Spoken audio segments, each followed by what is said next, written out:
Assalamualaikum warahmatullahi wabarakatuh. Bismillahirrahmanirrahim. Wassalatu wassalamu ala sayyidina Allahumma. Ini kita dapat bersama lagi. Kita telah sampai ke surah Ar-Rahman. Surah Ar-Rahman adalah surah ke-55. Bilangan ayatnya ada 78 dan surah ini termasuk dalam surah Makkiyah. Baiklah, bilangan paragrafnya ada 6. Ada 6 paragrafnya. Sebagaimana biasa, kita tengok dahulu mesej utama surah ini. Ada 2 sahaja mesej utamanya. Yang pertama ialah sifat Allah, Dzul Ikram, akan nyata di akhirat nanti kepada orang-orang yang membenarkan ala Allah.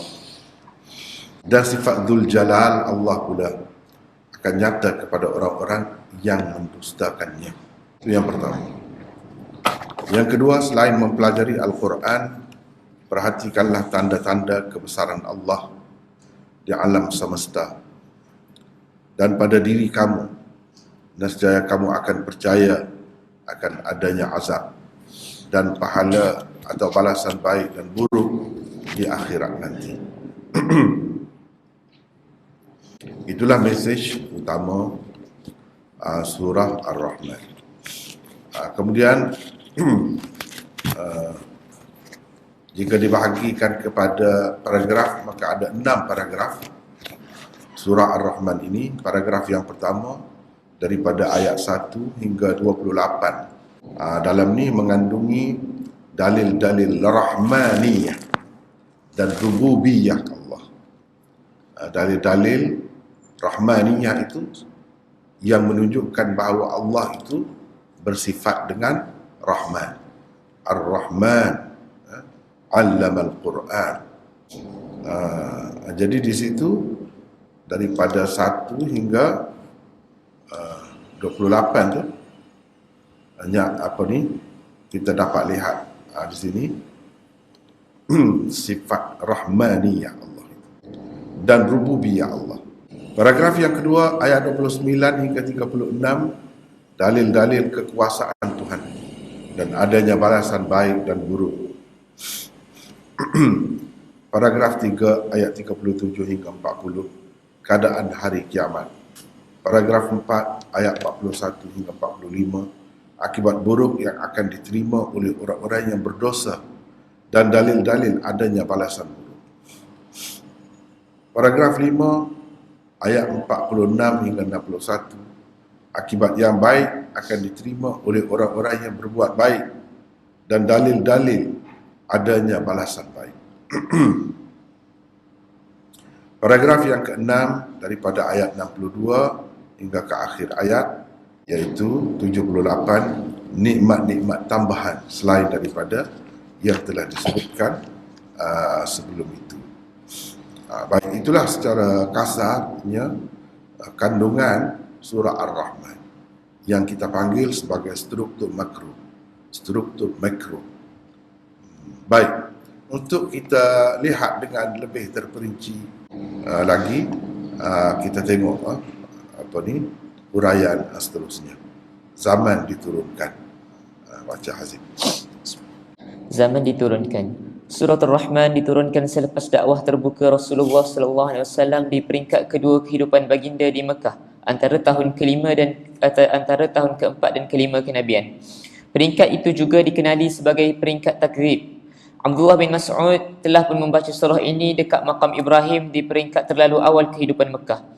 Riwayat ini merupakan bukti luaran tentang makiyahnya surah Ar-Rahman. Setengah orang menganggap surah ini sebagai surah Madaniyah, tetapi sebenarnya tidak ada petunjuk daripada dalam surah ini sendiri menunjukkan ia satu surah Madaniyah. Selain surah Ar-Rahman, surah Ar-Ra'd, surah Ad-Dahr dan surah Al-Zalzalah juga dianggap setengah orang sebagai surah Madaniyah. Tetapi sebetulnya 4 surah ini juga termasuk dalam surah-surah Makiyah. Dengan itu, surah-surah Makiyah semuanya berjumlah 90 dan surah-surah Madaniyah pula hanya berjumlah 24 sahaja. Ciri khusus surah. Pertama, surah ini mempunyai iramanya yang tersendiri. Kedua, Syah Waliullah menyebutkan bahawa surah ini mengandungi irama yang berakhir dengan haruf nun. Ketiga, surah ini juga termasuk salah satu surah yang diturunkan di zaman takzib, iaitu pendustaan terhadap Rasulullah. Kesinambungan suratul Rahman dengan surah sebelum dan selepasnya.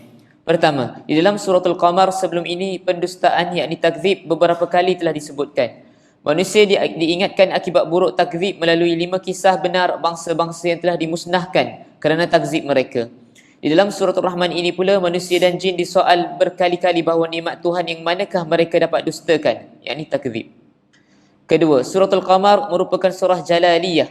Suratul Rahman pula bercampur antara Jalal dan Jamal, tetapi sudut Jamalnya lebih menonjol. Neraka dan hal ehwalnya hanya disebutkan di dalam 4 ayat sahaja. Di dalam 31 ayat terakhirnya pula hanya terdapat perincian dan pendetailan tentang nikmat-nikmat syurga. Beberapa kata kunci dan tema utama surah. Pertama, di dalam surah ini lebih 30 kali tersebut firman Allah, "Fabi ayyi ala'i rabbikuma tukadziban." Ia merupakan ayat tarjih. Tujuannya ialah untuk menyedarkan hati kecil manusia dan jin yang mati supaya mereka mengelak diri daripada mendustakan ayat-ayat Allah dan Rasulullah yang membawanya di samping bersyukur kepada nikmat-nikmat Allah. Kedua, maksud perkataan ala, Maulana Hamiduddin Farahi setelah membuat kajian yang teliti terhadap perkataan ini dari sudut bahasa Arabnya, membuktikan bahawa ia tidak hanya menunjukkan erti nikmat-nikmat semata-mata. Sebaliknya, ia juga memberi erti kudrat, kuasa, keajaiban kudrat, kesempurnaannya, rahmat, inayah, belah kasihan, kelebihan-kelebihan, sifat-sifat terpuji, kelebihan-kelebihan dan kesempurnaan-kesempurnaan. Makna yang tepat baginya seharusnya diberikan berdasarkan siyak dan sibak ayat. Maulana Maududi di dalam terjemahan tafsirnya Tafhimul Quran telah menjaga semua yang disebut oleh Maulana Hamiduddin Farahi tadi. Kerana itu beliau tidak hanya menterjemahkan ala dengan erti nikmat-nikmat Allah semata-mata. Ketiga, 2 sifat Allah iaitu Zul Jalal dan Zul Ikram telah disebutkan 2 kali di dalam surah ini. Ia hanya terdapat di dalam suratul Rahman sahaja. Di dalam surah-surah lain tidak ada disebutkan 2 sifat Allah ini. Jadi itulah secara ringkas apa yang tersebut sebagai kata kunci dan tema utamanya. Kata kunci yang paling utamanya ialah terletak pada sifat 2 sifat Allah, Dzul Jalal wal Ikram. Cuba kita tengok di sini. Ayat 27 satunya, cuba tengok ni. Dekat skrin tu. Wa yabqa wajhu rabbika dzul jalali wal ikram. Dzul jalali wal ikram. Kemudian kita tengok di akhir surah. Tabarakasmu rabbika dzil jalali wal ikram. Ayat 78. Dzil jalali wal ikram. Itu yang uniknya kadang-kadang di dalam Quran ini kita akan dapati perkataan-perkataan tertentu hanya ada di dalam surah tertentu saja. Dia tidak ada dalam semua surah. Macam sifat Allah ini disebutkan di dalam surah ini sahaja. Di dalam surah lain tidak ada. Jadi maksud Dzul Jalali wal Ikram ialah orang-orang yang mendustakan ayat-ayat Allah, mendustakan rasul-rasulnya, dia akan bertemu dengan Allah yang sifatnya Dzul Jalal. Bila Allah itu sifatnya Dzul Jalal, maknanya Allah akan menghukumlah. Neraka lah jawabnya. Begitu kesimpulannya. Itulah yang disebut di celah-celah surah ini. Kemudian orang-orang yang membenarkan, sebaliknya mendustakan, takdzib, lawannya tasdiq. Tasdiq, membenarkan. Orang-orang yang membenarkan ajaran Allah dan rasul-rasul Allah, dia akan bertemu dengan Tuhan yang bersifat dengan Dzul Ikram atau Dzul Ikram. Dzul Ikram adalah sifat-sifat yang baiklah, sifat-sifat yang lembut. Kemuncaknya ialah diberikan dalam bentuk syurga kepadanya. Dzul Jalal kemuncaknya dalam bentuk neraka. Dzul Ikram kemuncaknya ialah dalam bentuk syurga yang penuh dengan nikmat. Itu maksud sekitar tu ya sebenarnya. Semua surah ni kisah di sekitar tu. Lepas tu, itu yang utamanya. Inilah yang kita lihat di dalam, tadi kita tengok, di dalam catatan. Satu, sifat Allah Dzul Ikram akan nyata di akhirat nanti kepada orang-orang yang membenarkan ala Allah. Fabi ayyi ala'i rabbikuma tukadziban. Tukadziban itu takdzib ambil daripada mana? Tukadziban. Daripada perkataan-perkataan yang terdapat di dalam surah, kita boleh tahu surah itu turun di peringkat mana. Kalau di Mekah ada 4 peringkat. Peringkat mana? Kita boleh tahu surah itu turun di peringkat mana daripada 4 peringkat itu. Ini termasuk dalam peringkat takdzib. Sebab itu dalam surah ni ada perkataan takdzib. Kalau dalam surah yang contohnya ada perkataan bunuh, liyaqtuluka aw yukhriju, misalnya nak bunuh tu, itu peringkat keempat tu surah tu. Itu tanda kita nak tahu surah ni termasuk di dalam peringkat keberapa. Peringkat keberapa. Antaranya kita kena tengok kandungan dia. Jadi di sini takdzib itu terlalu nyata melalui ayat tarjih. Ayat tarjih ni kita semua dah tahu dah, ayat yang diulang-ulang ataupun tidak semestinya ayat, rangkai kata yang diulang-ulang di dalam satu-satu surah itu. Itu jadi kata kunci lah, dan itu merupakan tema utama surah tu, nak menunjukkan sifat tu. Jadi kita kena perhatilah di situ kenapa ada benda-benda macam ni yang disebutkan di dalam surah ni.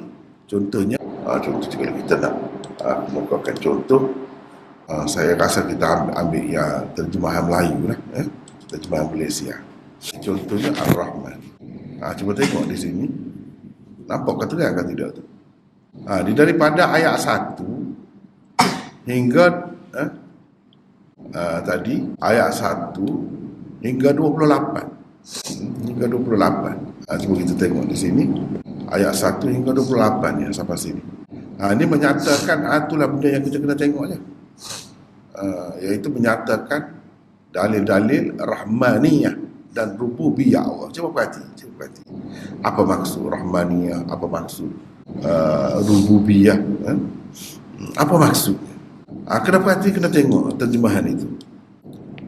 Tuhan yang Maha Pemurah serta melimpah-limpah rahmatnya. Ar-Rahman, itu maknanya Ar-Rahman itu. Baik, kalau kita tengok di sini, coba tengok ni. Ar-Rahman sepatah jadi satu ayat dah. Jadi maknanya tema utama surah ini ialah nak menyatakan rahmaniyah Allah. Maksud rahmaniyah itu sifat rahmannya.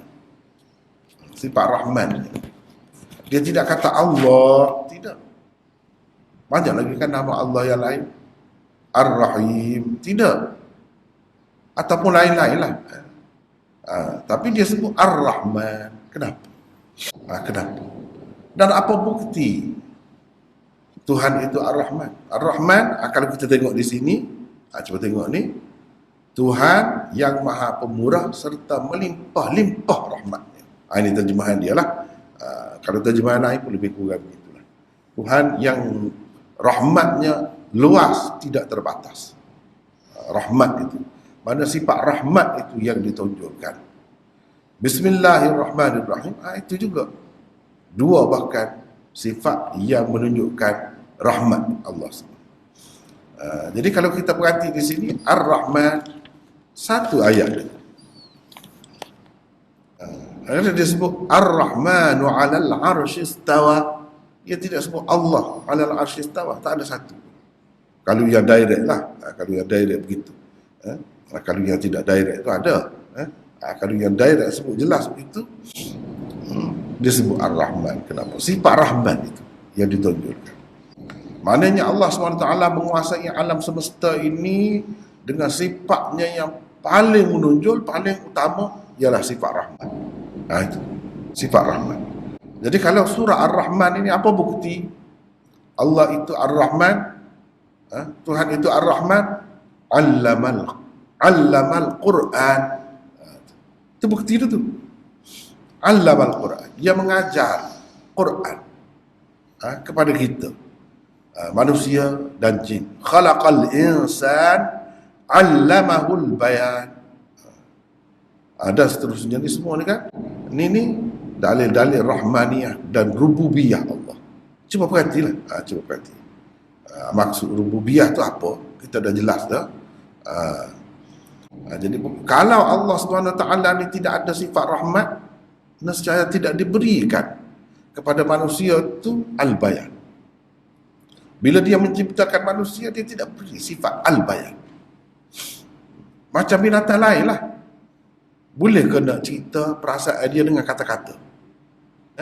Perasaan dia, kehendak dia dengan kata-kata yang jelas dipahami, jelas terang sebutan. Boleh ditulis, boleh diingat, boleh diulang. Bahasa tu, dia al-bayan tu maksudnya bahasa yang terang. Kemudian yang terpilih daripada sekian banyak bahasa tu bahasa Arab, dalam bahasa Quran. Itu bukti dia tu Ar-Rahman. Kalau tidak, kalau tak ada Quran, kitab petunjuk ni, tengoklah manusia sekarang. Walaupun sampai moden, sampai kita ni abad 21 dah, masih lagi tak tahu bagaimana nak berhubungan antara lelaki dengan perempuan. Boleh saja negara yang paling maju, boleh saja mereka melakukan hubungan seks secara terbuka depan orang ramai. Tak ada beza je dengan lembu, dengan kambing, dengan apa. Tak ada beza. Sebab Quran bukan diturunkan kepada lembu, kepada kambing, kepada apa, tapi kepada manusia. Manusia pun kalau tak ada Quran ini, gitulah jadi. Itu rahmat yang paling besar. Rahmat yang paling besar. Nikmat yang paling besar. Wa amma bi ni'mati rabbika fa'addith. Ceritakanlah nikmat Tuhanmu kepadamu. Nikmat yang Tuhan bagi kepadamu, cerita. Nabi cerita dah hadis melalui hadis-hadisnya. Melalui hadis-hadisnya. Bayan juga tu. Bayan juga, al-bayan juga. Boleh tu kan, boleh faham. Bila disebut tu, kalau binatang dia tak erti benda-benda macam tu. Dia sebut kejadian manusia tu berbeza daripada kejadian yang lain. Dia faham bahasa tu. Dengan bahasa tu dia boleh bersemangat, dengan bahasa tu dia boleh sedih, dengan bahasa tu dia boleh berfikir, dengan bahasa tu dia boleh macam-macam dia boleh. Itu berbeza manusia ni daripada makhluk lain. Bagi bahasa tu mudah kita nak berurusan, kira bicara, belajar apa semua. Kalau tidak, sebab itulah dalam ilmu mantik pun dia dalalah lafziyah. Dalalah ni banyak. Dalalah ni banyak. Dengan isyarat pun boleh, warna pun boleh, lampu isyarat sekat tu je lah. Nak cakap banyak tak boleh. Kalau lampu merah, kuning, hijau, habis. Merah makna berhenti. Sebab dia kata berhentilah. Itu pun makna kita faham tu. Berhenti, walaupun dia tidak kata. Bahasa juga tu. Tapi tidak al-bayan. Tidak al-bayan. Kadang-kadang orang nak menyatakan perasaan dia melalui tarian. Tarian. Itu pun bahasa juga. Bahasa. Tapi berapa orang faham? Kalau dia nak cerita yang halus-halus sangat, dia boleh. Boleh semua orang faham. Tak faham. Dia kena belajar juga tu. Lukisan, apa semua tu. Semua bahasa. Bukan main susah tu kalau kita nak cerita, kena lukis dulu. Orang kena lukis orang dulu. Ada bahasa orang, sesat. Manusia, sesat. Itik, nampak selalu itik. Ni kena lukis dulu. Tapi itu bahasa juga tu. Manusia boleh juga benda tu. Tapi itu bukan keistimewaannya. Bahasa Al-Quran yang guna ni bahasa sungguh lah. Bukan dalam bentuk macam-macam yang kita sebut tadi. Sebab itulah dalam mantik pun dia guna dalalah lafziyah. Kalau merah muka. Masa itu makna marah, makna menangis, makna sedih, Itu dalalah tabi'iyah dia panggil. Dalalah tabi'iyah. Menunjukkan kesedihan. Tapi kadang-kadang kita terkeliru. Orang menangis kita kata dia sedih, padahal dia suka. Keliru. Tapi kalau kata sedih, sedih. Dia sedih. Dia gembira. Orang gembira macam mana? Macam mana? Itulah yang dikatakan al-bayan. Sebesar-besar rahmat Allah Subhanahu wa taala. Asy-syamsu wal qamaru bihusban, dan seterusnya, bulan, matahari, semua ni ada maknanya. Kalau tak ada matahari, tak hidup tumbuh-tumbuhan. Kita sendiri pun tak boleh hidup. Zaman sekarang ni semakin nampak dah kegunaan matahari itu. Tengok dekat sekolah kita tu di atas solar, pakai solar, jimat banyak elektrik tu pakai tenaga solar. Matahari lah Tuhan sebut. Apa tu? Siapa buat semua? Tuhan yang Rahman lah tu. Tuhan yang bersifat dengan rububiyah lah tu. Bulan pun sama juga. Daripada matahari dan bulan tu seperti sebelum ni kita dah jumpa dah. Manusia ni buat, tentukan masa, jam dia. Pukul 1, pukul 2, pukul 3 seterusnya. Hari berapa boleh tahu. Bulan berapa boleh tahu. Berapa hari bulan ni boleh tahu. Ni kita tak tahu lagi ni. Hujung bulan ni 29 hari. Kau puasa kau atau 30 hari. Tengok anak bulan, boleh tengok. Al-Qamar. Jadi semua tu Tuhan buat tu menggambarkan dia Tuhan yang bersifat dengan rahmat, yang tidak bertepi, bersifat dengan rububiyah. Itulah maksudnya daripada ayat 1 hingga 28. Semua yang disebut. Kalau baca perhati betul-betul. Perhati betul-betul, nampaklah itu yang disebutkan dalam carta tadi. Kalau tidak, kita jadi seperti binatang. Orang bisu bukan main susah. Orang bisu. Ada juga Tuhan buat manusia, tapi itu tidak biasalah. Manusia umumnya dia boleh berbahasa. Bahasa tu satu nikmat besar. Memudahkan manusia. Kadang-kadang Tuhan buat bagilah yang bisu. Susah jadinya. Dia nak cerita susah lah. Dengan tangannya, dengan muka juga kena buat. Ni selamba tak nampak apa muka, tapi kawan tu berasa pedih. Dia kata, pedih lah. Selamba dia kata. Kata-kata. Ni kalau bisu kena buat muka tu nampak sedih lah. Kena jelai lidah lah macam-macam. Buat liar mata lah. Nak menggambarkan perasaan dia tu. Susah nak cerita ni. Kadang-kadang Tuhan bagi juga. Tengok susah tu. Seperti mana dia bagi yang biasa manusia yang sempurna, dia ada akal. Tapi jangan-jangan ada juga dia bagi yang gila. Kalau gila jadi macam mana? Cuba tengok tu. Gila. Jadi macam itulah. Jadi semua Tuhan tak bagi. Jangan-jangan dia bagi. Nak suruh kita mikir. Lepas tu orang gila tu dia tidak nak. Dia tidak pilih. Berlaku. Kalau Tuhan nak berlaku, siapa pun boleh berlaku. Jadi yang dia bagi akal, bagi manusia yang sempurna kejadian dia, yang disebutkan di dalam surah Ar-Rahman ni, itu rahmat Allah yang sangat besar kepada kita. Nikmat Allah yang sangat besar. Sepatutnya kita bersyukur.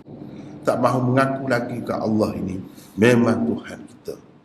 Nak dustakan lagi ke Rasul-Rasul yang mengajar kata Tuhan ini bersifat dengan rahmat, Tuhan ini begini-begini. Nak dustakan lagi ke? Jadi itulah dalam surah ni dia bila satu. Kebanyakannya nikmat Allah. Selain daripada itu disebut juga kekuasaan Allah, disebut juga yang lain-lain. Tapi yang banyaknya nikmat Allah. Nikmat Allah tu termasuk di bawah rahmat Allah lah. Di bawah rahmat Allah. Tapi macam kemarin kita dah sebut dah. Jadi fabi ayyi ala'i rabbikuma tukadziban. Dan seterusnya, kalau nak detail lagi kena tengok tafsir lah.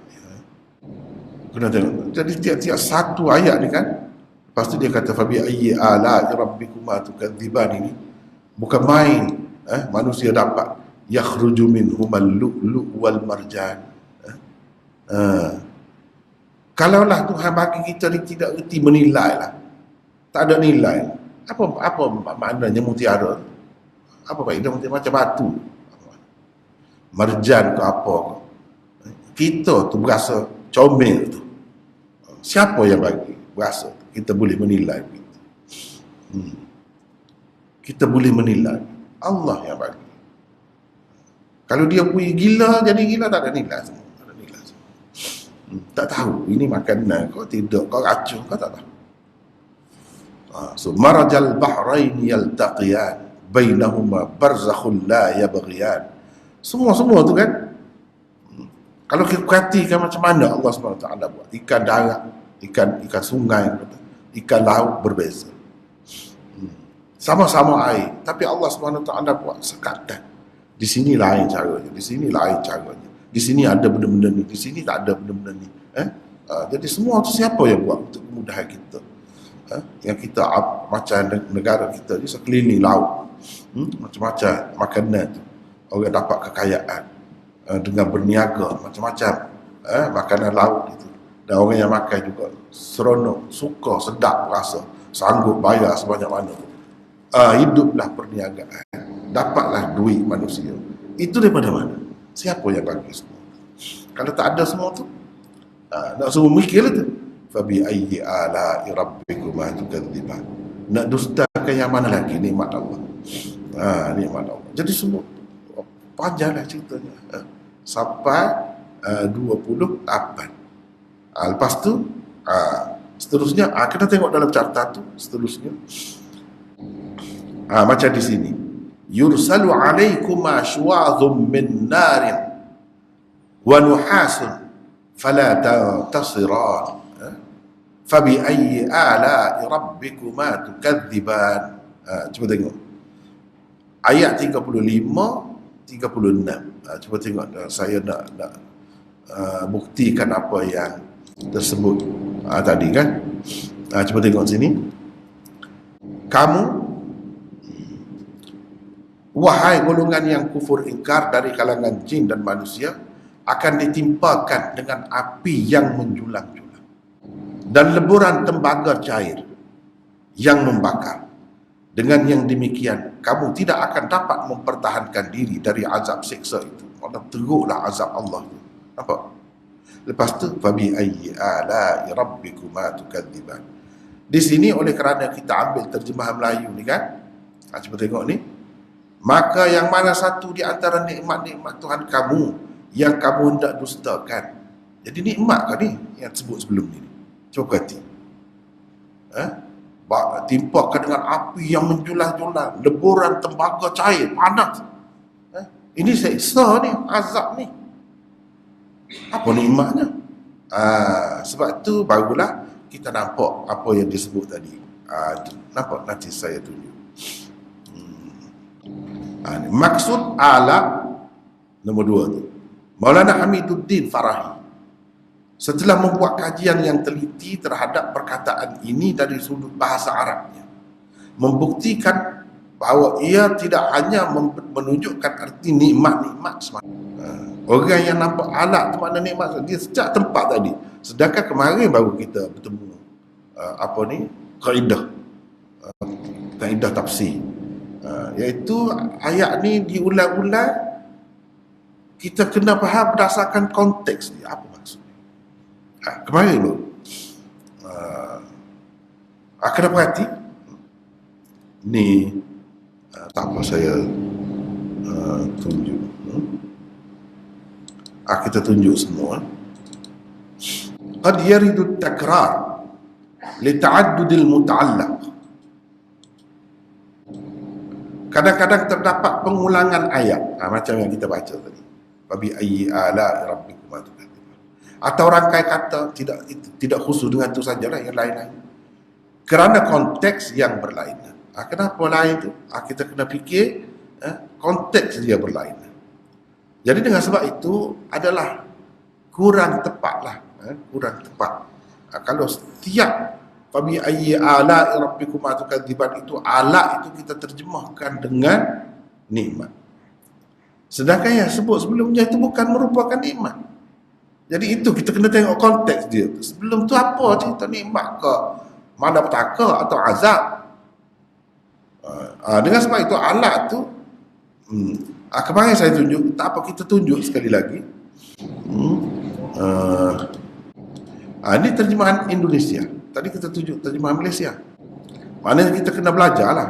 Kena belajar. Itu setakat yang telah ada dah, ialah baguslah tu. Satu khidmat besar dah, banyak dah kita dapat boleh tumpangnya. Tetapi banyak lagi yang kita kena belajar, kita kena tengok. Kepada kamu, jin dan manusia, dilepaskan nyala api dan cairan tembaga, maka kamu tidak dapat menyelamatkan diri daripadanya. Ini nikmat ke azab ni?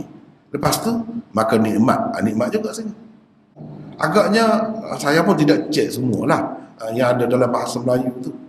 Tetapi saya duduk rasa lah, sebab dia pakai makna alat tu, walaupun yang makna yang asal dia lebih banyaknya, memanglah nikmat.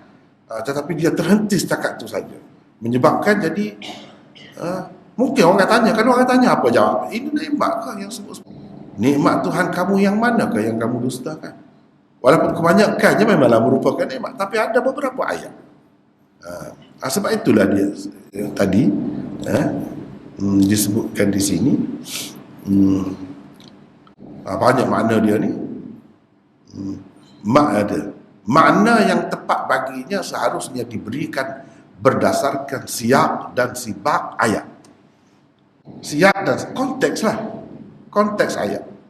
Sebab itu Maulana Maududi dalam terjemahan tafsirnya, Tafhimul Quran, dia tidak nikmat setiap tempat tadi. Macam tempat tadi dia tidak sebut nikmat.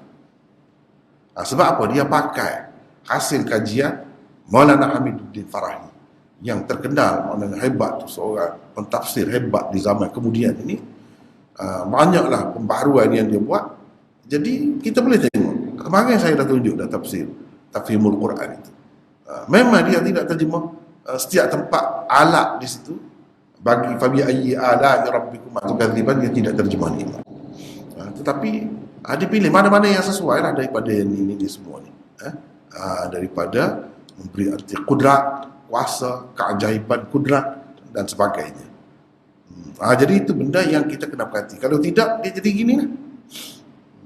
Yang kedua, sebab kemarin kita dah belajar, ada kaedah ni. Kalau ayat yang berulang ataupun rangkai kata yang berulang di dalam Quran ni, kita kena tengok pasal makna dia tu di setiap tempat tidak semestinya sama makna dia. Kena tengok konteksnya. Ini ada kaedah. Ada kaedah. Jadi atas dasar tu, cara yang dipilih oleh Maududi, Hamiduddin Farahi dan orang-orang seumpamanya adalah lebih tepat. Lebih tepat.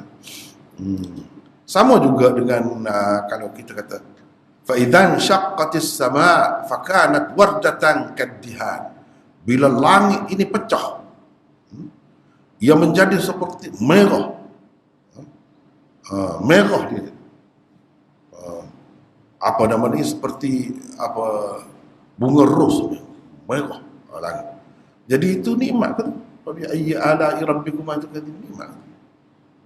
Tak takut ke? Semua berkeliar, lari, bertempiaran manusia. Dalam ayat yang ada disebut, kalau orang yang mengandung, keluar kandungannya. Bengong manusia, tidak mabuk, tapi macam mabuk. Itu nikmat ke keadaan begitu? Hadhihi jahannamul lati yukadzibu bihal mujrimun. Ini disebutkan ayat 43, 44 ini. Inilah neraka jahannam yang didustakan oleh orang-orang yang bersalah, oleh orang-orang yang berdosa dahulu. Mereka duduk berkisar di sekitar dalam neraka tu, dan di antara air yang sangat panas. Itu nikmat ke? Bagi ayyi ala rabbikum tukadziban. Dengan sebab itu ada beberapa tempat tidak sesuai. Alat itu diterjemahkan dengan makna nikmat. Tapi pada kebanyakan tempatnya, ialah betul, memang sesuai lah. Kalau kita terjemah nikmat pun, itu bendanya. Itu penting kita belajar. Kalau tidak, tak ada perkembangan lah. Segala yang orang buat tu kita anggap saja, iya sajalah.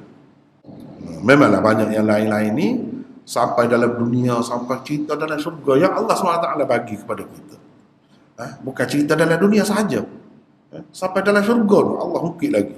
Padahal tak berlaku lagi, kita tak bertemu lagi. Fihinna qasiratut tarf lam yatmithunna insun qablahum wala jan fabi ayyi ala'i rabbikuma tukadziban. Iyalah nikmatlah kita kata rahmat Allah. Di dalam syurga tu ada wanita-wanita yang mata dia tidak qasirah, hanya nampak cantik, nampak comel, nampak suka kepada suami dia. Dia tak nak tengok orang lain. Tidak macam dalam dunia ni. Macam dalam dunia kan, tak boleh nak harap juga orang perempuan ada suami dah dia berkenal pada orang lain. Misalnya, ataupun tengok ni, tengok juga yang ni, dengan sebab tengok tu jadi berkenal, contohnya. Jadi tidak tertumpu kepada suami sahaja. Walau pakailah tudung macam mana pun. Lepas tu lam yatmithunna insun qablahum wala jan, yang tidak pernah disentuh oleh manusia maupun jin. Mana suci sungguh. Suci sungguh. Sedangkan dalam dunia nak suruh kita ingat dunia lah, bandingkan dengan dunia. Dunia ni kita rasa nikmat banyak dah. Tapi bila pergi besok sana, oh, ni lain lagi ni. Itu dia. Dalam dunia ni ada tamth apa? Hei, mari kotor. Mari kotor lah, macam-macam lah perempuan itu. Jadi lelaki yang mana-mana yang berjuang, yang mana-mana buat ketaatan, yang mana-mana bersabar dalam hidup ni akan dapat macam ni. Dia sebut. Perempuan tak dapat macam tu juga. Cuma tidak disebut. Mana di sebaliknya begitulah juga. Fabi ayyi ala'i rabbikuma tukadziban. Jadi yang apa ni, nikmat mana yang kamu nak dustakan? Sampai ke dalam surga dia tanya lagi. Ka'annahunal yaqut wal marjan. Ini betul lah. Ini tak apalah. Apa ni, kalau kita sebut sebagai nikmat alat itu. Tetapi beberapa ayat tadi tidak sesuai. Itu nak cerita. Itu nak cerita. Tapi kalau kita tengok dalam terjemahan tadi kan, semua, saya rasa kalau cari terjemahan lain pun lebih kurang begitu. Lebih kurang begitu. Kecuali apabila ada pengaruh lain, selepas kita mengajar ni dan seterusnya, kalau ada orang belajar cara tu, dia akan nampak lah. Ini semua bukan saja-saja dibuat ikut perasaan, tidak. Dia ada kaedah. Kaedahnya kemarin kita belajar. Hari ni kita akan baca lagi sedikit lagi, ada contoh. Itulah lebih kurang cerita tentang apa ni, surah Ar-Rahman. Baik, seterusnya kita pergi kepada surah Al-Waqi'ah. Al-Waqi'ah surah yang ke-56. Bilangan ayat 96. Surah ini termasuk dalam surah Makkiyah. Bilangan paragrafnya ada 7. Terlebih dahulu kita tengok mesej utamanya. Ada beberapa mesej utamanya di sini. Yang pertama, kata dua kepada kepimpinan Quraisy. Ini kepada Nabi SAW yang hidup di zaman itulah, dan orang-orang Islam yang hidup di zaman itu yang menghadapi kaum Quraisy itu. Itu dari sudut nuzulinya. Yang kedua, perubahan besar akan berlaku di hari kiamat, di mana sebahagian manusia diangkat darjatnya dan sebahagian yang lain pula dijatuhkan darjatnya. Itu yang kedua. Dalam surah ni kita dapat benda tu. Dan benda ni benar-benar akan berlaku. Bukan cerita dongeng, tidak. Benar-benar akan berlaku. Yang ketiga, tinggalkanlah syirik dan pilihlah ajaran tauhid setelah mendapat pencerahan daripada dalil-dalil anfusi, afaqi dan qur'ani. Qur'ani, dalil Qur'an tentang kemungkinan berlakunya hari kiamat. Mana tidak mustahil, kemungkinan itu mana tidak mustahil berlakunya hari kiamat itu.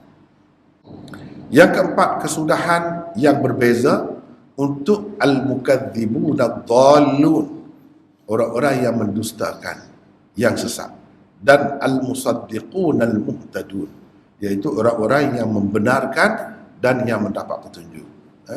Jadi kesudahan ataupun akibat yang diterima masing-masing itu berbeza. Baik, itulah mesej utamanya. Paragraf 1 daripada ayat 1 hingga 9, pemandangan hari kiamat dan pembahagian manusia pada hari itu. Al-Waqi'ah itu pada hari kiamat lah, yang pasti akan berlaku. Paragraf yang kedua ayat 10 hingga 26, keadaan as-sabiqun.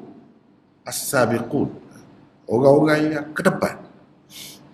Orang-orang yang ke depan, yang cemerlang dalam hidupnya, dalam kerjanya. Itu makna as-sabiqun, ke depan dalam kebaikan. Ada yang ke depan, ada yang sederhana, ada yang ke belakang.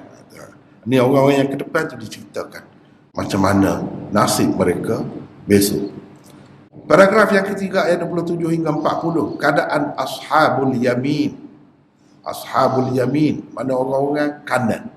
Orang-orang kanan, yakni orang-orang yang menerima suratan amalannya dengan tangan kanan, ataupun orang-orang yang akan pergi ke syurga, masuk ke syurga. Itu maksud orang kanan. Macam mana sifat-sifatnya. Paragraf yang keempat ayat 41 hingga 56, keadaan ashabus shimal, golongan kiri. Sama ada dia menerima suratan amalannya dengan tangan kiri, atau dia akan pergi ke sebelah kiri, iaitu ke neraka. Paragraf 5 ayat 57 hingga 74, 4 dalil afaqi dan anfusi tentang kemungkinan. Kemungkinan itu makna tidak mustahil. Ini kepada orang yang tidak percaya kepada Quran ataupun hadis lah, orang yang tidak beriman. Kalau orang yang beriman tak perlu semua itu dalam Quran ada sebut dah. Memang adanya hari akhirat itu memanglah diyakini. Tetapi orang-orang yang tidak percaya tu, untuk dia dapat percaya benda ni, dia kena tengok dalil-dalil ni. Baru dia akan nampaklah bahawa akhirat pasti akan ada. Paragraf yang ke-6 ayat 74 hingga 82, Quran adalah wahyu daripada Allah, bukan kalam syaitan. Paragraf yang ke-7 ayat 83 hingga 96, betapa tidak berdayanya manusia ketika hampir mati. Balasan yang berbeza di hari kiamat yang akan diterima oleh ashabul yamin dan ashabus shimal, dan as-sabiqun.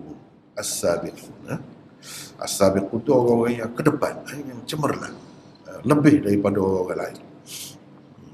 Baik, itulah secara kasarnya kandungan yang terdapat di dalam surah Al-Waqi'ah jika kita bahagi-bahagikan dalam bentuk paragraf.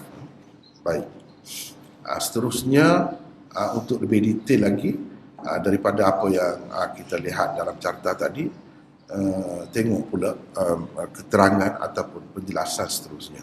Baca Tuan Hazim. Zaman diturunkan. Suratul Waqi'ah diturunkan sebelum Sayyidina Umar memeluk agama Islam lagi.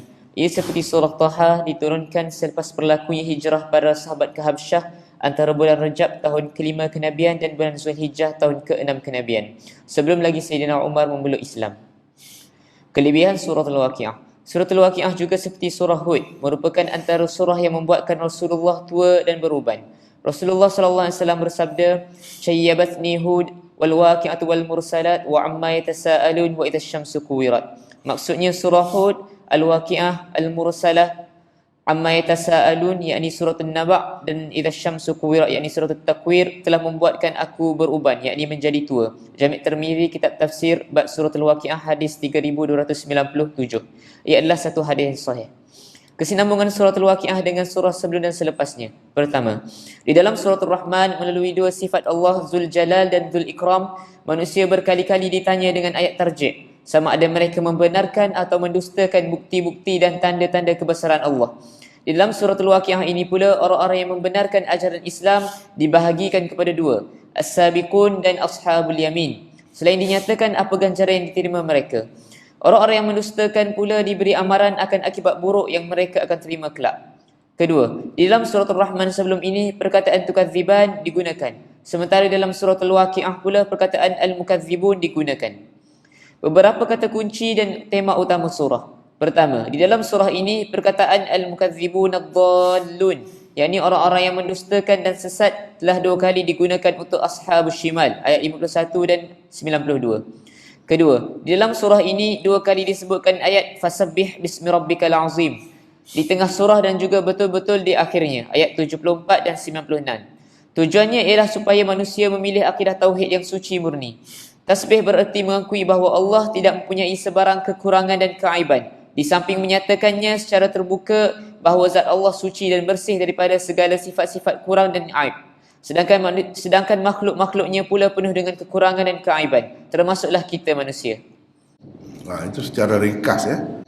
Kalau kita pergi tengok kepada surah ni banyaklah, banyaklah yang disebut apa ni, bila berlaku kiamat itu, wa kuntum azwaja thalatha, kamu akan jadi 3 golongan. Manusia akan jadi 3 golongan. Fa ashabul maimanah ma ashabul maimanah, wa ashabul masy'amah ma ashabul masy'amah, was-sabiqun as-sabiqun. Ini 3 golongan. 3 golongan ini ada di sini. Ashabul maimanah, ashabul masy'amah, ashabul shimal pun dipanggil juga di tempat lain. As-sabiqun as-sabiqun ulaikal muqarrabun. Inilah orang yang akan mendapat kehampiran dengan Allah. Orang yang hampir kepada Allah, dekat dengan Allah, maknanya mendapat ganjaran yang paling istimewa lah. Jadi manusia ni ada berbeza-beza pula. Yang baik tu, ashabul maimanah tu yang baik adalah ahli syurga juga. Tapi as-sabiqun as-sabiqun lebih lagi. Lebih lagi. Itulah orang-orang al-muqarrabun. Al-muqarrabun itu yang didekatkan, dihampirkan. Mereka berada di mana? Fi jannatin na'im, dalam syurga yang penuh nikmat. Dalam syurga yang penuh nikmat. Ini cerita apa yang berlaku selepas kiamat. Jadi golongan ini as-sabiqun al-awwal thullatun minal awwalin, sedikit daripada orang dahulu. Wa qalilun minal akhirin, dan tidak ramai, sedikit daripada orang. Memanglah yang cemerlang tu kan tak ramai. Tak ramai. Disebut di sini. Keadaannya dalam surga macam mana?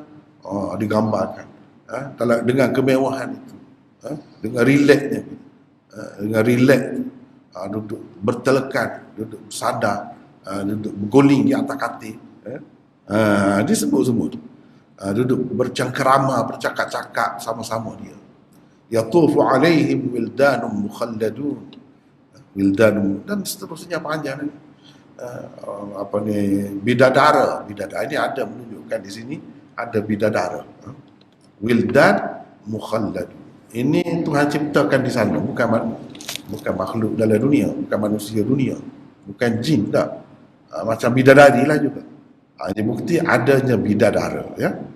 Jadi kalau orang timbul persoalan, kalau perempuan kalau dia tidak kahwin macam mana? Dia ada bidadara. Jadi mereka ni berkhidmat. Khidmat pula bukanlah maknanya suatu penghinaan apa, tidak. Seronok suka. Bi akwabin wa abariqa wa ka'sim min ma'in. Disebut mana ahli syurga ni akan minum arak. Minum arak. Tapi minum arak pun tak memabukkan, tidak jadi sakit kepala. Buah-buah boleh pilih mana yang nak. Walahmi tayrin mimma yashtahu, dan seterusnya banyak ada cerita. Itu cerita barang-barang dalam syurga. Semua kalau baca terjemahan pun boleh tahu dah sedikit sebanyak tu. Soal setiap satu ni ulama-ulama kesimpulan dia buat macam mana, itu panjang cerita lah. Itu kena tafsir secara khusus pula ya. Kemudian inna ansha'nahunna insya'a faja'alnahunna abkara. Ini cerita hurun 'ain, bidadari ni bagaimana kejadian dia, ciptaan dia. Adakah bidadari ni manusia bumi? Tidak. Lepas tu dia melalui proses, beberapa proses kalau nak jadi anak dara tu misalnya kita kata. Tidak. Inna ansha'nahunna insya'a, kami jadikan dia siap tu. Jadi mudah tu. Itu keadaan anak dara tu berbeza dengan perempuan di dalam dunia ni. Dia melalui zaman bayi, kanak-kanak, budak-budak, remaja, dewasa, tua dan mati. Ni tak mati sampai bila-bila. Faja'alnahunna abkara, kami jadikan mereka itu bikir, dara semua. Ini disebut. Kenapa benda ini disebut? Dan kenapa selalu sebut bidadari? Bidadara tu jangan-jangan yang sebut. Kenapa begitu? Kalau ditanya lah, jawabnya yang memegang banyak perkara, yang buat kerja besar-besar dengan orang lelaki. Jadi kena tawaran tu kena bagi kepada dia lah. Dalam dunia ni pun begitu juga dalam dunia ni pun. Kalau dapat apa nama kita kata, perempuan yang istimewa, apabila dia tu istimewa juga. Dalam dunia gitu dah. Perempuan tu sendiri tak mahu kalau yang lebih-lebih kurang. Kalau dia nak orang lebih-lebih kan. Yang lebih tu nak macam mana? Nak yang lebih juga. Lebih cara dunia lah. Cara dunia lah. Dalam dunia ni begitu dah sifat manusia ni. Dan sifat lelaki ni memang begitu. Nak sangat benda tu. Sibuk cari dalam dunia. Tak dapat. Tak dapat. Kadang-kadang bunyinya kahwin dengan anak dara, sebenarnya tidak anak dara dah pun. Tidak anak dara. Tertipu pula situ. Itu yang lelaki nak. Yang pergi berjual, yang kena mati, yang kena apanya. Lelaki lah biasanya. Perempuan pun ada juga pergi perang. Tapi kebanyakannya lelaki. Jadi tawaran apa? Ini yang lelaki nak. Semua orang nak begitu dalam dunia. Dalam dunia ni pun nak begitu. Tak dapat. Jadi di mana dia akan dapat benda ni? Di sana. Lepas tu kalau berurusan, kalau apa, macam-macam lah dalam masyarakat ni kan. Yang kena sumpah, kena maki siapa? Lelaki. Sebab itu ditawarkan kepada dia. Perempuan itu secara umumnya kebanyakannya duduk di rumah, dia tidak terlibat dengan yang teruk-teruk tu. Kalau teruk-teruk, orang tak bagi dah. Tak payahlah kamu. Tak payah. Masuk duduk dalam rumah. Tu keadaan. Jadi sebab apa dia tidak bagi tawaran kepada perempuan? Bukan makna tak ada tawaran kepada perempuan. Perempuan tidak dapat. Tidak. Sebab kebanyakannya yang buat kerja berat-berat yang sampai mati, mengancam nyawa ni, penatnya kalau berniaga kau berurusan apa-apa kan, tak kena kan. Orang masam lah, kena kata lah, kena sumpah lah. Sumpah kepada apa di pelanggan-pelanggan lah. Sumpah apa di bos, sumpah lah. Macam-macam kata tu. Sedih kan? Kena kata tu. Lepas kalau perang lagi lah. Yang kudung tangan dengan siapa? Yang pergi perang lah. Yang pergi perang. Yang tak ada telinga sebelah tu siapa? Yang pergi perang siapa? Lelaki lah. Jadi kalau tak ada tawaran untuk mereka ni, dia, dan ini nak cerita sifat semula jadi manusia, lelaki tu gitu, dia nak. Dia nak begitu. Tapi semua tu kita tidak dapat. Perempuan tu comel macam mana pun dia kena melalui bayi dulu. Dia ada ingus dulu. Dia pakai pampers dulu. Selama mana pakai pampers dulu. Lepas tu barulah jadi muda. Barulah jadi anak dara. Dah tua, tak jadi pula. Begitulah. Keadaan dunia nak ceritanya, manusia tak nak macam tu. Dia tak puas hati. Lepas tu puas hati yang mana lah? Ini. Urban atraba. Sebaya. Dalam dunia ni tidak begitu kadang-kadang. Miskin dia apa ni, cantik. Dia pun nak orang cantik sebaya juga, tapi tak boleh. Jadi macam mana? Kadang-kadang mudah sangat. Ni kau dengar orang tua sangat. Orang kita kata tua geda. Tapi tua geda pun dia kaya. Tidak atraba. Tidak atraba, tidak sebaya. Tak suka, tak sebaya. Tak suka. Waktu perangai lagu lain. Ni perangai lagu lain. Waktu suka nak tidur, waktu nak pergi jalan. Tak suka. Tak tahu tidur. Kan dah sakit orang semacam. Sakit orang lah. Ni nak bergaya. Sebab tak kena dalam dunia. Pasal apa? Tak kena lawan dia. Maknanya besok kena semua. Ni semua ni nak suruh orang mikir lah. Nak akhirat. Untuk siapa? Li ashabil yamin. Untuk ahli syurga. Untuk golongan kanan tadi. Ini disebut semua ni. Wa ashabus shimal pula macam mana? Fi samumin wa hamim. Duduk dalam angin panas. Panas sekeliling. Sekeliling panas. Duduk dalam neraka lah. Itu semua ni. Itu kalau kita nak tengok secara terperinci ni, gitulah. Tapi ikut mana-mana pun, kalau kita tengok di mana-mana, surah mana-mana pun, dia tak tinggal sebut tentang Quran. Sebab Quran itu jadi panduan. Contoh di sini sebut tentang syurga, neraka, balasan begitu begini kepada orang tu orang ni, dia akan sebut juga Quran. Fala uqsimu bimawaqi'in nujum wa innahu laqasamun law ta'lamun 'azim innahu laqur'anun karim. Dia akan sebut. Mana-mana pun tengok surah mana-mana, sama ada di awal, di tengah, di akhir, dia akan sebut. Sebab untuk apa-apa pun kita nak tahu, inilah puncanya.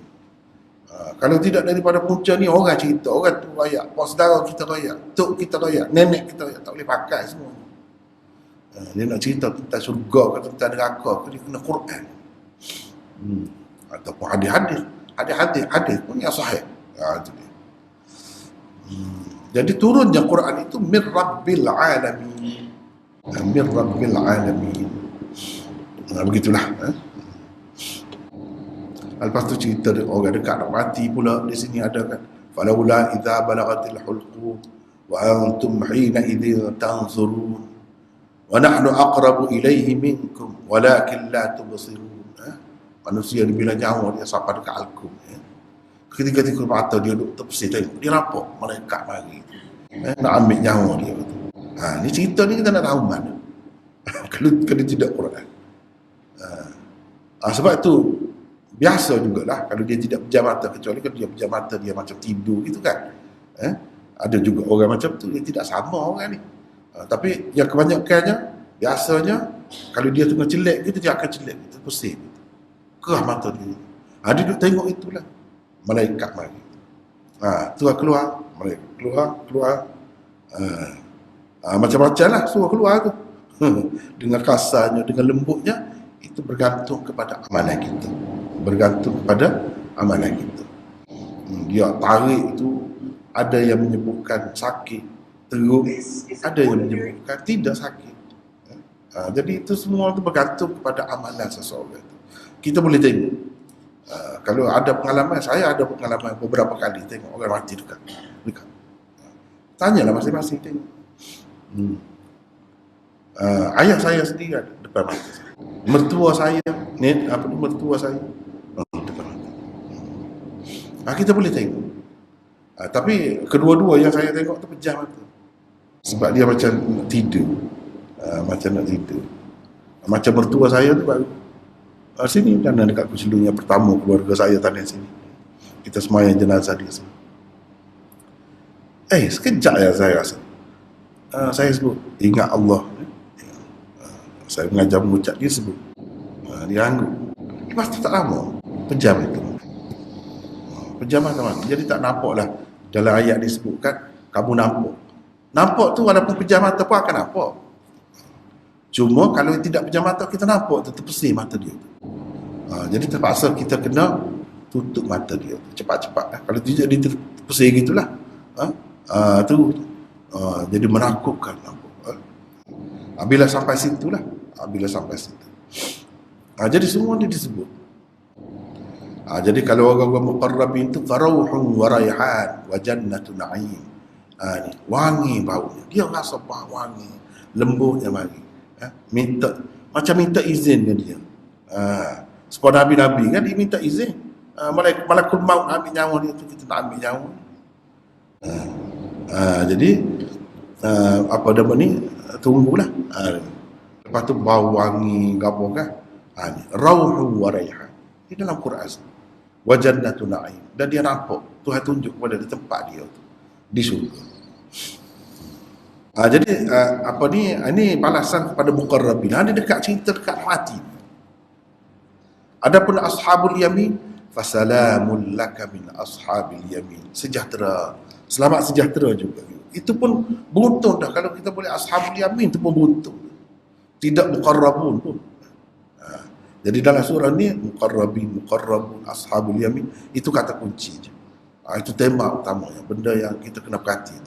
Jadi yang ni pun selamat juga kalau dapat jadi ashabul yamin. Tetapi kalau mukadzibin adh-dhalin fanuzulum min hamim. Hidangan pertamanya yang disiapkan untuknya min hamim, daripada air panah yang tak terkira panahnya. Wa tasliyatu jahim, masuk neraka. Itu balasannya. Inna hadha lahu haqqul yaqin. Semuanya disebut ni memang betul. Haqqul yaqin. Memang sebenar. Diyakini sepenuhnya. Memang betul macam tu. Bukan cerita-cerita ada. Bukan ilmu yakin saja. Ainul yakin tak tengok pun tak. Ni haqqul yakin. Sebenar-benarnya. Tengok kamu tak tengok kau? Tak kira. Fasabbih bismi rabbikal azim. Oleh begitu, dah kamu tahu oleh itu, kamu dah tahu dah begitu, kamu bertasbihlah, memuji Tuhanmu yang Maha Agung. Dialah yang dapat menyelamatkan kamu. Kamu kena jagalah tauhid kamu. Jangan duduk syirik. Kena jaga betul-betul, insya-Allah kamu selamat. Itu nak cerita ni. Begitulah kalau kita secara halus tengok, memang nampak begitu. Tapi secara kasar macam tadilah. Seterusnya kita pergi kepada surah Al-Hadid. Surah Al-Hadid. Surah Al-Hadid adalah surah ke-57, bilangan ayatnya 29. Surah ini termasuk dalam surah Madaniyah. Daripada sini, bermula daripada sini dan seterusnya berturut-turut surah Madaniyah. Bilangan paragrafnya ada 5. Ada 5. Terlebih dahulu kita tengok mesej utamanya. Mesej utamanya apa? Liyaquman nasu bil qist. Itulah satu rangkai kata yang tersebut di dalam surah ini. Iaitu apa maksud? Liyaquman nas bil qist. Hendaklah kamu berjihad dengan harta benda dan jiwa raga dalam keadaan berakidah tauhid yang betul. Di samping mengelak diri daripada nifak, cintakan dunia, kebakhilan dan rahbaniyah. Supaya dengan itu akhirnya tertegak kerajaan Islam yang menegakkan keadilan dan kesaksamaan sesuai dengan ajaran sekalian Nabi dan Rasul. Itu mesej utama surah Al-Hadid. Baik, kalau kita bagi kepada paragraf, ada 5 paragraf 1 ayat 1 hingga 15. Seruan supaya bertauhid, beriman dan berinfak ada di sini. Kemudian dia ada paragraf 1 ni ada pecahan pula daripada ayat 1 hingga 6 sifat-sifat Tuhan. 7 hingga 9 seruan supaya beriman dan berinfak. 10 hingga 11 kelebihan terlebih dahulu menyertai jihad. Ayat 12 hingga 15 perihal orang-orang munafik di hari kiamat. Perihal orang-orang munafik di hari kiamat. Paragraf 2 ayat 16 hingga 17, jangan jadi keras hati seperti ahli kitab. Kemudian ada 2 pecahannya. Ayat 16 ahli kitab, berkait dengan ahli kitab. Ayat 17 hukum risalah dan hidayah. Paragraf 3 ayat 18 hingga 20 pahala infak. Pahala infak. Ayat 18 hingga 19 pahala iman dan infak. Ayat 20 hakikat dunia dan akhirat. Paragraf 4 ayat 21 hingga 24 seruan supaya bersegera melakukan kebajikan. Kemudian dibahagikan kepada beberapa bahagian pula. Ayat 21 seruan bersegera memohon keampunan dan syurga. Kita minta syurga tidak salah. 22 hingga 23 arahan bersabar atas kerugian harta benda dan nyawa. Kalau ada berlaku kepada kita begitu, kena bersabar. Ayat 24 pula peliharalah diri daripada sifat bakhil. Daripada sifat bakhil. Paragraf 5 ayat 25 hingga 29, tujuan diutuskan sekalian Rasul ialah untuk menegakkan keadilan. Liyaquman nasu bil qist. Semua Nabi ini diutuskan, bukan Nabi sekitar saja, untuk menegakkan keadilan. Itu tugasnya. Baik, kemudian dipecahkan kepada beberapa pecahan pula. Paragraf yang kelima tu ayat 25 hingga 26 keadilan dan kesaksamaan. Cerita tentang keadilan dan kesaksamaan. Inilah yang diperjuangkan oleh setiap orang Rasul. 27 elakkan diri daripada rahbaniyah. Rahbaniyah ni cara hidup kepaderian, kesamian, cara hidup tu. Uh, Jangan hidup macam tu. Itu tak kena, bukan cara Islam itu. Nabi bukan ajar begitu. Itu agama yang sudah diselewengkan ajar macam tu. 28 seruan kepada ahli kitab supaya beriman, berinfak, berjihad dan berlaku adil. 29 kerasulan bukan monopoli keturunan tertentu. Jadi Rasul ni bukan bangsa, terikat dengan bangsa tertentu sahaja. Tidak. Ia adalah berdasarkan pilihan Allah Subhanahu Wa Taala. Itulah yang tersebut di dalam surah Al-Hadid. Baik, kita tengok pula dengan lebih terperinci sedikit daripada apa yang tersebut tadi. Baca Aziz. Zaman diturunkan. Suratul Hadid diturunkan sebelum peristiwa perdamaian di Hudaibiyah sekitar tahun ke-5 dan ke-6 Hijrah. Ketika itu kesediaan orang-orang Islam untuk mengorbankan nyawa dan juga harta dalam jihad mereka terhadap orang-orang kafir sangat-sangat diperlukan. Di dalam surah ini mereka diminta supaya selain berjihad bil hadid iaitu bis saif, yakni berjihad menggunakan senjata, mereka juga diminta supaya berjihad bil mal, yakni dengan harta benda, iaitu infak. Dari segi tartib kitabi, suratul Hadid mula-mula sekali disebut, kemudian suratul Mujadilah, kemudian suratul Hash dan akhir sekali suratul Mumtahanah. Tetapi jika dilihat dari sudut tartib nuzuli, maka suratul Hash adalah surah yang mula-mula sekali diturunkan. Ia diturunkan pada tahun ke-4 Hijrah. Selepas itu suratul Hadid, ia diturunkan di permulaan tahun ke-5. Selepas itu suratul Mujadilah, ia juga diturunkan di akhir tahun ke-5 Hijrah. Kemudian akhir sekali suratul Mumtahanah, ia diturunkan di permulaan tahun ke-8 Hijrah. Berkaitan suratul Hadid dengan surah sebelum dan selepasnya. Pertama, di dalam suratul Waqi'ah telah disebutkan pahala dan ganjaran yang diperolehi golongan As-Sabiqun dan golongan Ashabul Yamin. Di dalam suratul Hadid ini pula disebutkan sifat-sifat mereka. Mereka adalah orang-orang yang yakin sepenuhnya terhadap sifat-sifat Allah. Selain berbelanja dengan banyak di jalan Allah, mereka juga berjihad menentang musuh-musuh yang menceroboh dari luar. Selain itu, mereka juga menegakkan keadilan dalam masyarakat. Kedua, dalam suratul Mujadilah akan datang, terdapat pula arahan memerangi musuh-musuh Islam dari dalam, iaitu golongan munafik. Sifat-sifat mereka disebutkan. Berkaitan tema-tema di dalam suratul Hadid. Di dalam suratul Hadid, mula-mula sekali disebutkan tentang sifat-sifat Allah dan keimanan kepadanya.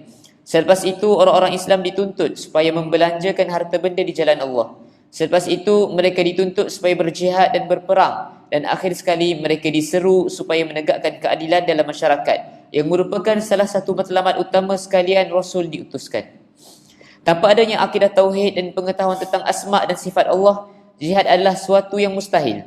Sebelum berjihad dengan jiwa raga, jihad dengan harta benda dengan membelanjakannya di jalan Allah adalah suatu yang mesti.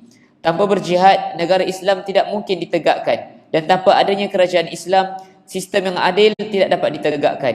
Firman Allah, liyakuman nasu bil qist, ayat 25 tidak akan terlaksana. Beberapa halangan yang tersebut di dalam suratul Hadid. Di dalam suratul Hadid tersebut beberapa halangan berikut. Halangan paling besar di jalan iman yang sempurna ialah tidak mengetahui sifat-sifat Allah, ayat pertama sehingga ke-6. Halangan yang paling besar di jalan infak ialah sifat bakhil dan cintakan dunia, ayat 24. Halangan yang paling besar di jalan jihad ialah cara hidup rahbaniyah, ayat 27. Beberapa kata kunci dan tema utama surah. Pertama, huwal awwal wal akhir wal zahir wal batin. Ayat ketiga, melalui ayat ini zat yakni diri Allah diperkenalkan. Dia adalah yang pertama, bererti dialah yang menjadikan sekalian makhluk. Sekalian makhluk adalah ciptaannya. Dia adalah al-batin, dilihat kepada sudut zat dan hakikatnya yang tersembunyi. Tetapi dilihat dari sudut tanda-tandanya, dia adalah al-zahir, yakni yang sangat nyata. Kedua, galakkan supaya membelanjakan harta di jalan Allah, yakni infak telah dikemukakan dengan berbagai-bagai cara. Mula-mula dikatakan, kamu hendaklah membelanjakan sedikit hartaku yang aku jadikan kamu sebagai khalifah, yakni wakil untuk menjaganya. Ayat ke-7. Wa anfiqu mimma ja'alakum mustakhlifina fi. Sekejap. Di sini Allah SWT nyatakan harta tu hak dia.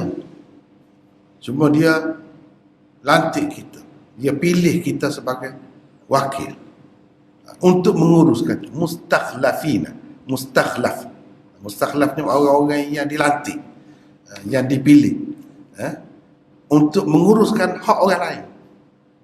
Jadi dengan sebab itu jangan kedekut, jangan bakhil.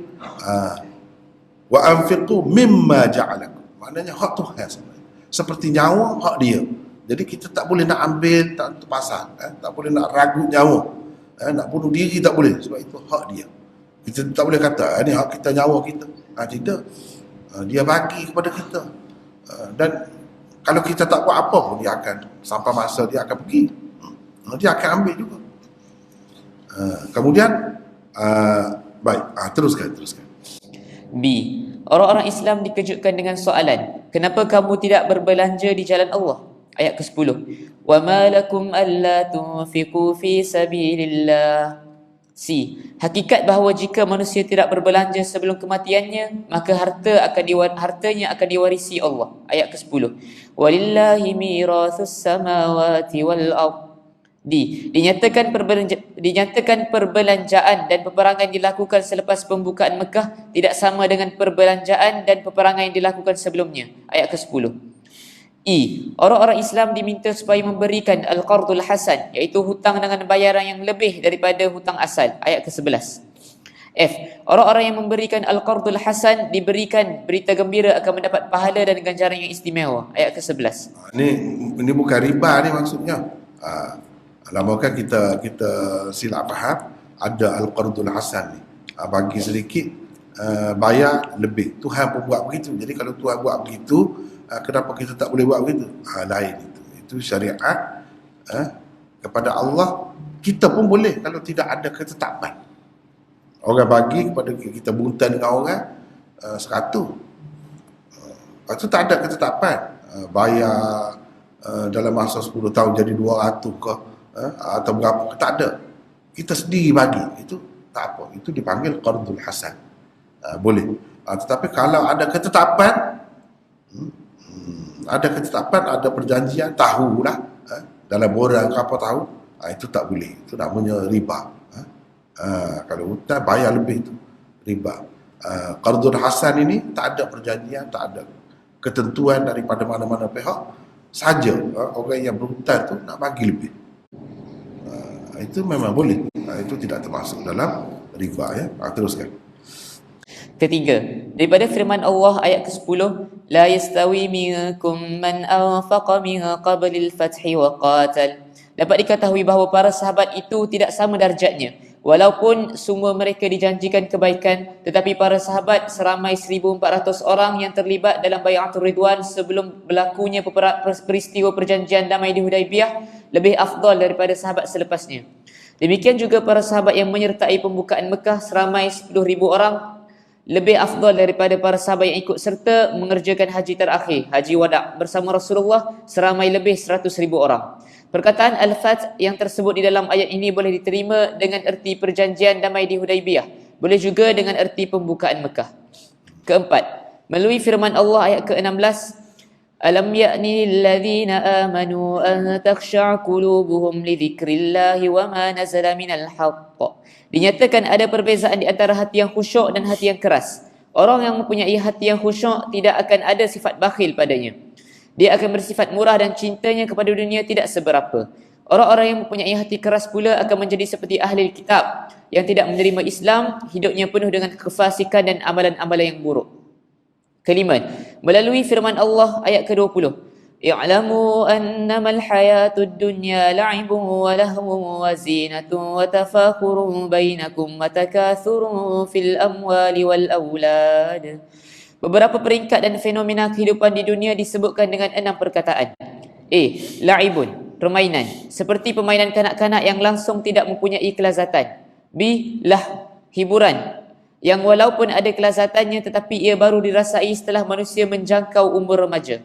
C. Zinah, bererti perhiasan, gaya hidup dan persolekan yang timbul minat manusia kepadanya setelah menjangkau umur dewasa.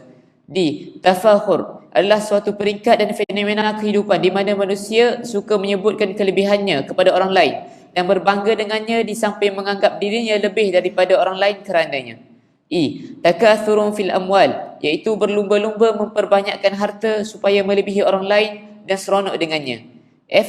Takathurun fil aulad, iaitu keinginan mempunyai lebih ramai anak berbanding orang lain.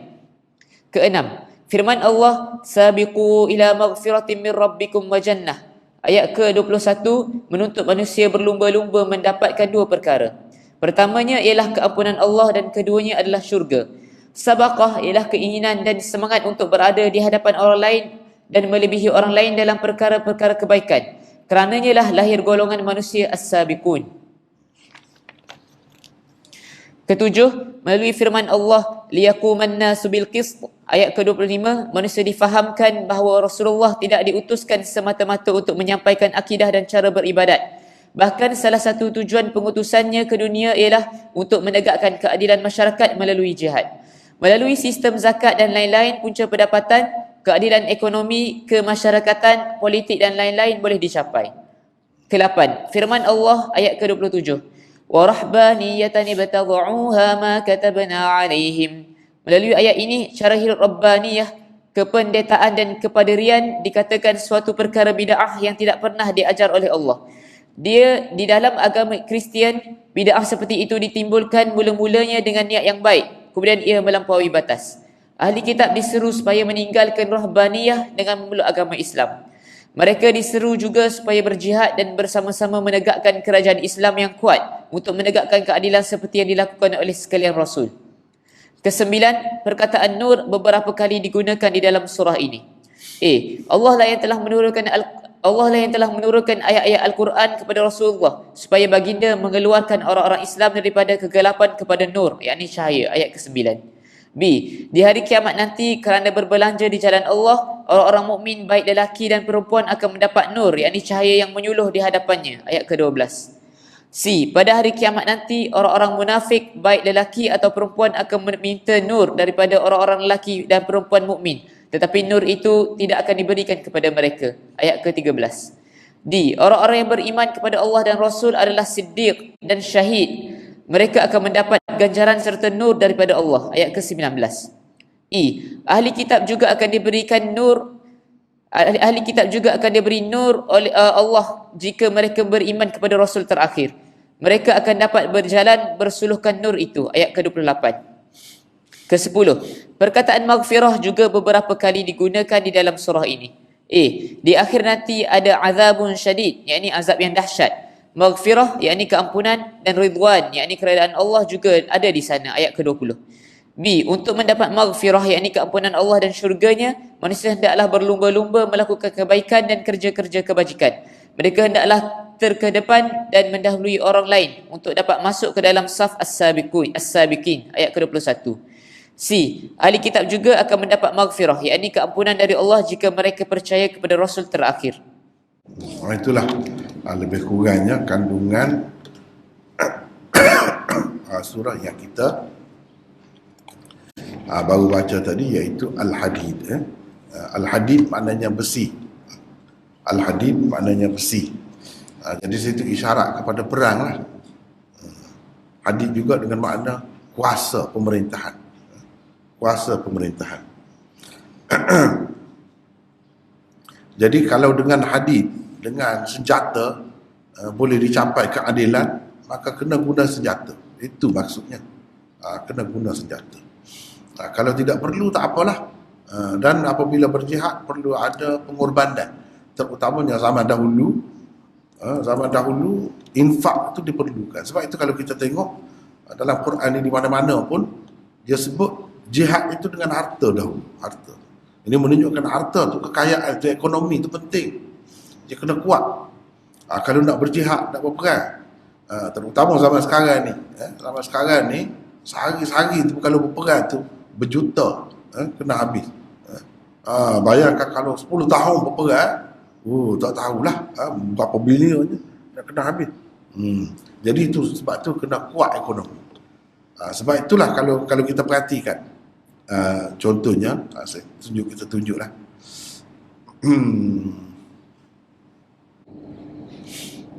Cuba kita tengok ni berapa banyak.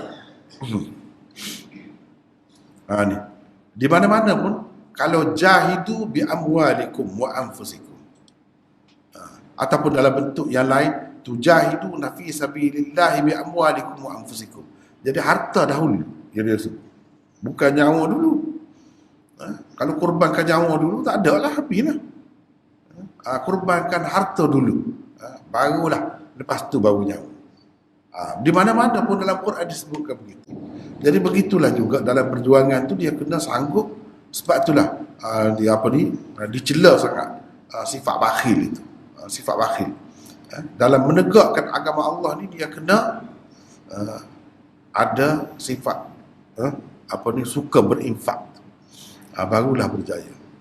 Dan kejayaan yang dicapai di zaman Nabi SAW tu kerana itulah. Itulah antaranya. Itulah antaranya. Sebab benda tu perlu sangat. Kalau kita tidak sekarang ni urusan peperangan atau jihad banyak berkait dengan kerajaan. Jadi kerajaan tu kena kukuh. Kerajaan tu kena kuat. Kerajaan tu kena ekonominya stabil. Baru boleh. Kalau tidak, tak boleh. Terutama zaman sekarang lagi lah. Sebabnya alat-alat perang tu, satu jet nak beli tu, satu peluru berpandu tu bukan murah-murah. Bukannya sikit-sikit. Belanja kena kena habis. Tapi kalau negara yang buat sendiri senjata tu, boleh bertahan lama lah, macam kita tengok sekarang ni. Rusia berperang dengan NATO lah pada hakikatnya. Setahun dah. Baru boleh bertahan lagi. Pasal apa dia buat sendiri? Kita kalau orang Islam ni, sekarang ni, orang Kelantan kata kederak, harap beli dengan orang. Nak buat sendiri tak pandai. Tak boleh. Dia kena ada kepandaian tu dulu. Kena ada kepandaian tu. Sekarang ni tak ada guna kita buat keluar golok, buat keluar pedang sekarang ni. Walaupun dari segi kita kata lamban tu bolehlah kita guna pedang ke apa ke, tapi dari segi perang guna senjata tu tak ada pedang sekarang ni. Jadi semuanya dalam bentuk yang lain. Sebagai simbol, sebagai lamban, bolehlah kita guna pedang ke keris ke apa ke, tapi maksudnya gunakan senjata yang boleh membunuh lah. Yang boleh membunuh. Sekarang ni tidak begitu. Jadi perlu kemahiran, kepandaian, teknologi yang tinggi dalam bidang tu, baru boleh. Jadi kita ni orang Islam sekarang ni secara umumnya, kalau ada pun yang kaya tu, negara-negara Islam tu kaya, dia ada kaya tu, dia boleh belilah. Tapi orang kafir juga yang suka dia beli senjata dia. Lepas tu dia cetuskan perang sana sini, kita perang sama kita. Habis itu duit, buang masa juga. Tapi kita sendiri pandai buat tu, tak boleh. Macam-macam pula halangan daripada kuasa besar tu kan. Seperti mana yang kita tahu, tak boleh buat senjata tu, tak boleh buat senjata ni, dia buat tak apa. Begitu keadaannya. Jadi macam mana nak boleh menghadapi keadaan begitu? Jadi kita umat Islam ni kena fikir macam-macam cara lah. Dengan cara dakwah, itu antara yang terbaik zaman sekarang ni, cara dakwah. Walaupun jihad tak boleh tinggal, jihad mesti tak boleh dihapuskan daripada Islam. Jihad mesti kena ada. Dan takdir Allah SWT setakat ni kita tengok, walaupun kita tidak cetuskan, orang Islam tidak cetuskan, orang Islam tidak mulakan, Allah SWT bagi jadi.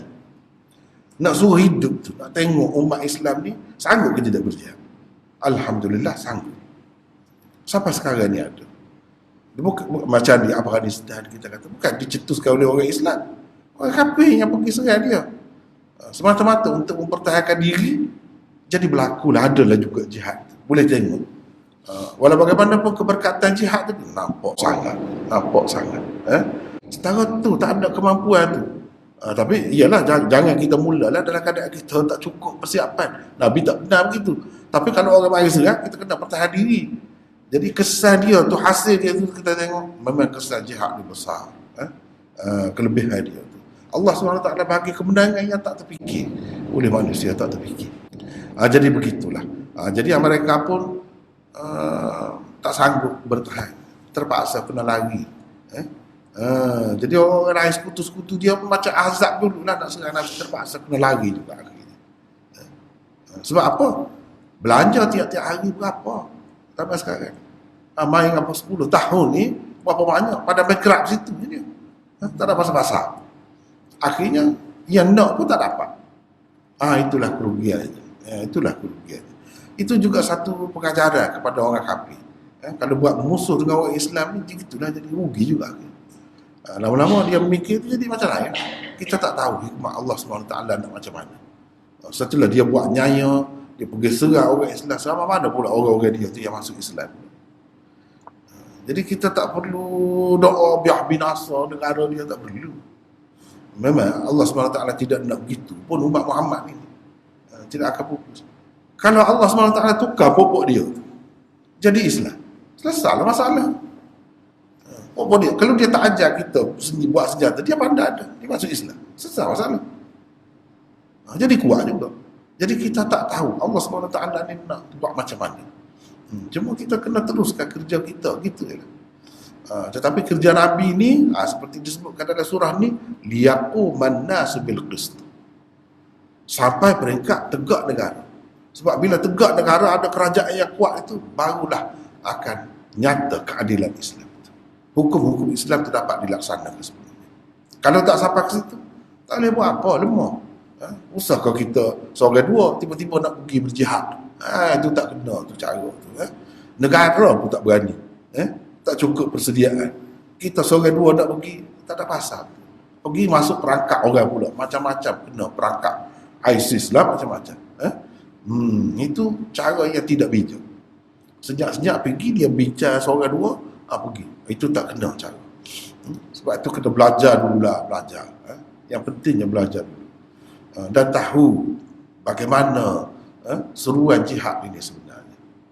Seruan jihad ini lebih kepada pemerintah sebenarnya. Ada kerajaan dulu, baru boleh. Seorang perseorangan pergi gitu tak boleh, tak ke mana. Tak kena raya masuk perangkap musuh. Musuh dia boleh buat macam-macam. Dia menyamar satu kumpulan Islam, pejuang Islam. Sebenarnya bukan pejuang Islam, dia tu tidak Islam, nak memburukkan Islam. Seperti mana ISIS apa. Sebenarnya dia bukan Islam pun. Dirancang oleh musuh buat nak mengelirukan orang Islam. Mana-mana nak mati tu mati. Allah SWT lah tahu niat dia. Tapi tak kena cara, bukan begitu cara dia. Bukan begitu cara. Baiklah, seterusnya surah Habis. Surah Al-Dhariyat, surah Mujadilah, surah Al-Hadid, surah Al-Mujadilah pun. Mujadilah ada lagi ni, qad sami' Allah lah ni. Surah ketiga terakhir, kita berhenti setakat itulah dulu ni. Surah Mujadilah insya-Allah besok. Mana kita ada 3 juzuk saja lagi habis. Qad sami' Allahu qawla allati tujadiluka fi zawjiha. Tujadiluka, mujadilah. Itu start juzuk yang ke-28, 29, 30 habislah. Ini kita sambung besoklah insya-Allah. Rehat sekejap. Wallahu a'lam. Assalamualaikum.